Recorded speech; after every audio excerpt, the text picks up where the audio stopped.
noon ingrained in all our minds, from which a century's history was unpearled. This, then, is the singularity of the event, the hiaticity, that which is. Now, the difference between this and the subject is not a matter of time, nor it is not, then, that the subject has more time and the event less, any more than a desk book calendar somehow has less time than a tearaway calendar, or a mayfly more life than a turtle. It is just that their life is arranged quite differently. The subject holds on to its time, grasps its moments in memory, unfurls then its great being across them, while the event, the event, pitches itself into the void, into the magic, wild, mad kingdom. The unpulsed time that lies between us all hooks us up one in the other. A time, then, that will not let memory stagnate in the mind, but rather takes it and breaks it against the wall of the future. So no event is ever fixed in our mind. The time upon which a word is spoken, that is over, even as it becomes what it truly is. This is the time of the gods, the time of Dionysus Zagros, the god who laughs in the lightning fork of his own destruction. You have, then, the time of the singularity, of a locust storm on a desert afternoon, if only you have the courage to live it.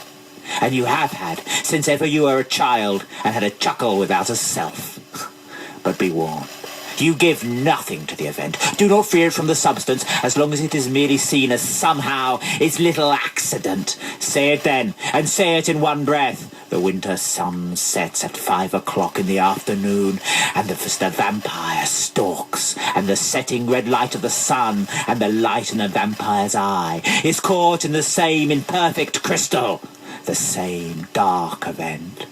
Nor are events any more singular and multiple than a tidal wave, which sweeps up all other waves before it as it washes against the shore. As, then, the cold sun shone on a Turin afternoon in early January, as the horse was beaten to death, and the philosopher fell from the high curb, and arose quite mad, and the madness of Nietzsche and the death of the horse are caught in the same great tidal event that washes through the world right here, right now, through us all, sweeping us up in its wake. We must learn, then, to say with Mrs. Dalloway, as she walks through London's cardboard streets, "Oh, it is so difficult and so very dangerous, don't you think, to live but for one moment on the hard rind of time, to cut through everything like a knife, to no longer say he does this or he does that, to feel forever young and yet so very, very old." But how then do you talk of these events of mine? First, no event knows the definite article. It is never this boy that is beaten, but merely a boy, for the boy inhabits the beating. Secondly, all events know only the infinitive. If I say I am walking, it is merely a statement of my being. But to walk, and we are all there with Nietzsche through the streets, or me as I walk through Exeter's town. Finally, events know only proper nouns. They are like a military campaign or a storm, desert storm or hurricane Hannah, that sweep up a multitude of other singularities in their wake, that name an event, an occurrence, a happening. You have, then, the singularity of a desert afternoon or a placid winter, if only you have the courage and mind to live it. And what do you have to lose but your soul? And who knows? Perhaps you have eternity to gain.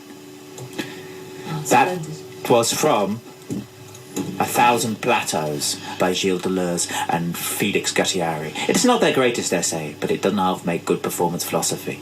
Have you found out your quote for me, Whitty? Yes, I have. This is fantastic. What Kandinsky's talking about here is the future, the irresistible effort of artists today to expose the purely compositional, and this is a big claim, to reveal the future rules of our great epoch and what forces them to strive along different paths to the same goal.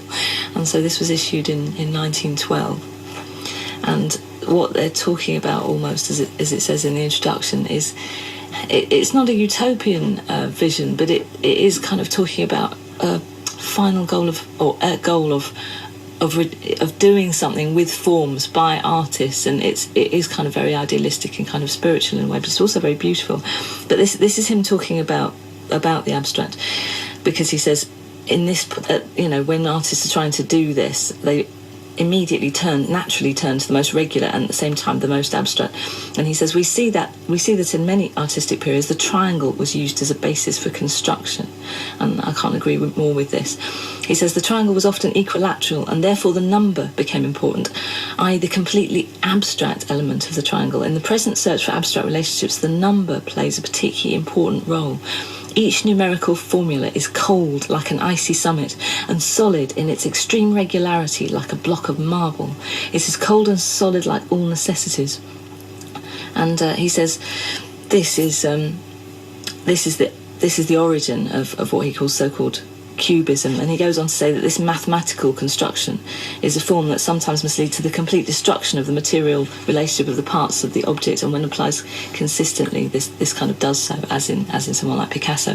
But I think that's amazing, because what he's doing is he's taking kind of mathematical formulas and geometric shapes and applying them to the rules of painting and saying let's lift this way out of the figurative. And I do love this, and I strive for that expressionist thing in my own poetry. So this was about the same time as mathematics suddenly said, hang on a minute, we can create an entire different kingdom, the kingdom purely of maths. Well, very, very which was, of course, exactly what history as well as... it is the time. Yeah. Oh, fantastic. You have a mathematician called Hamilton who starts to work out a logic that tears maths away actually from figures and from having to count. Right. And that maths, which had a whole set of geometry, which I never quite understood myself, I'm not very good at that bit of maths, ended up as the substrata to most physics theories of today.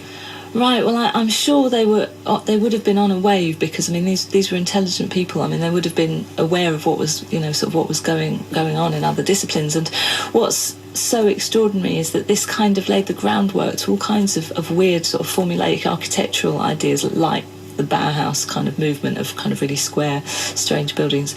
And I don't think you would have got films like, obviously The Cabinet of Dr. Caligari, because of its expressionist sets of perspectives going off into sort of strange triangles, which I heartily recommend everybody watch. Unbelievable silent film. It's probably still the greatest film ever made, 1919, I believe. And also Metropolis, because of it's not abstract, but the lines of all the buildings and the incredible huge kind of early sky-rise blocks, I mean, all that's quite geometric and formulaic, and it's also looking forward to a utopia that's a dystopia. Everything's kind of perfect and exact and all in lines, but do we want it like that? I mean, and that's the whole kind of at which point I think it's probably project. about the right moment for Messiaen, don't you? Oh yes, definitely.